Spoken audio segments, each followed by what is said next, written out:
Hello, I am Adam, and today we will discuss about sugar.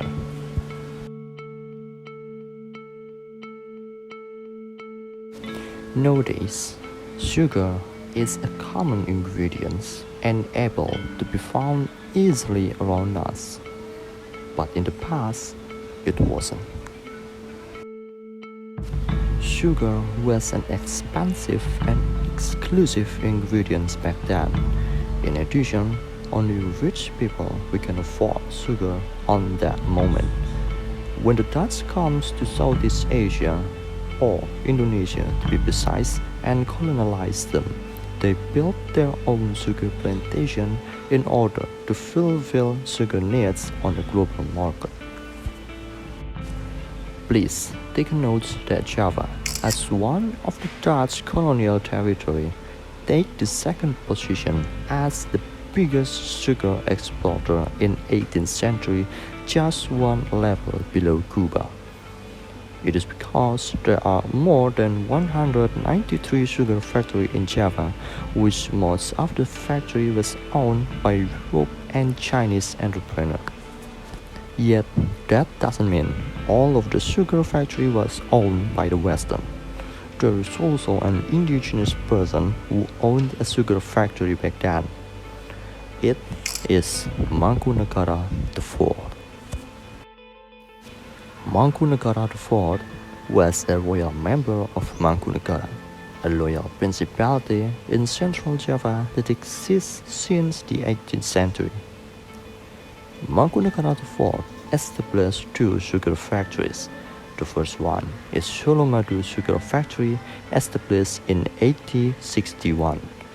And the second one is Tasikmadu Sugar Factory, established a decade later in 1871. The Tasikmadu Sugar Factory, located in Sandokoro District, Karanganyar Regency, which is located on the eastern part of Surakarta city.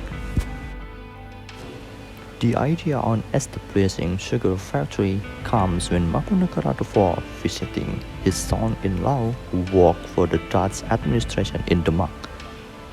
During the visit, he realized that sugar cane grew well in less fertile area, just like the large part of his territory. He also found that sugar became one of the biggest export commodity with good prices in international market on that time. And at the same time, he also needed to pay his predecessor debt that reached 250,000 gulden.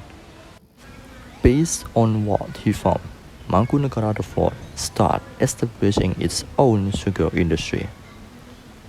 The construction of Tasikmadu Sugar Factory started on 11 June 1871 and finished 3 years later on 1874.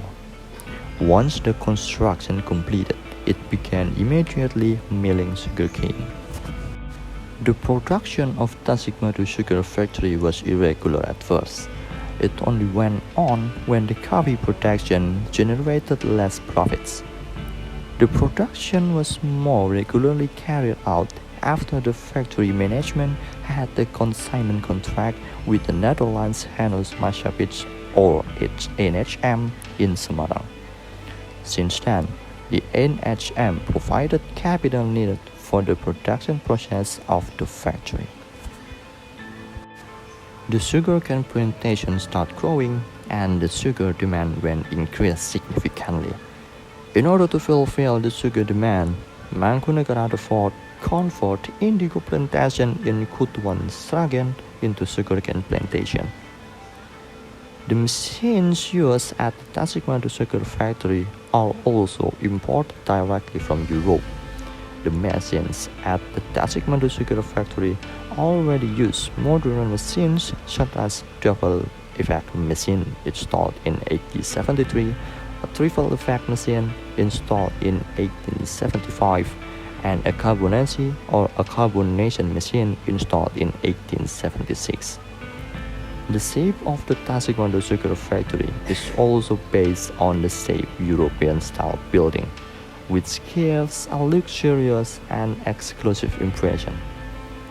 People who visit the city of Surakarta always asked Mangkunegara for permission to visit Mangkunegara sugar industry.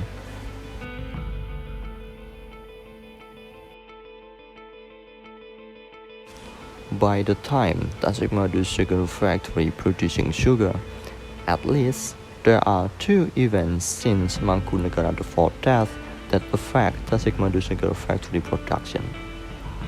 First is occurred in 1880, when sugar beet production started to spread in Europe. Sugar beet production is a condition where Europe, as the largest market for granulated sugar from Java, decides to switch from sugar cane to beet sugar. This caused a build-up of sugar produced at the Tasikmadu Sugar Factory and resulted in a decline in the price of sugar cane. This was exacerbated by Mangkunegara the Fifth's incompetence in managing the sugar factory and the spread of the citronella sugarcane epidemics, which caused sugar production to decline. This event makes Mangkunegara industry fall in debt. The second event is the Great Depression on 1929. In short, the Great Depression was a crisis that began with the Bank of England releasing the British currency, namely the pound sterling, from the gold standard on October 24, 1929.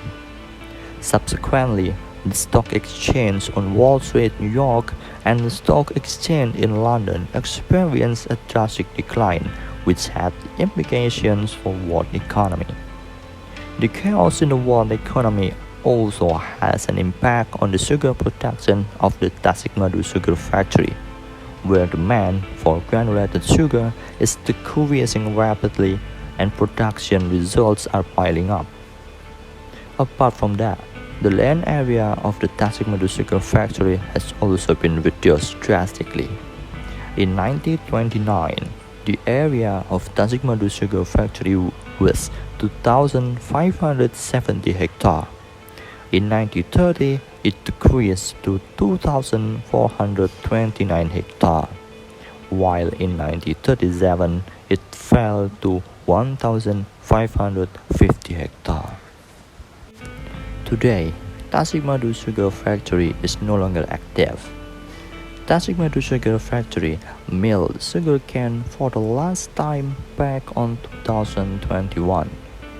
After that, the authority of the Tasikmadu Sugar Factory stopped its sugar production due to the lack of sugarcane raw materials.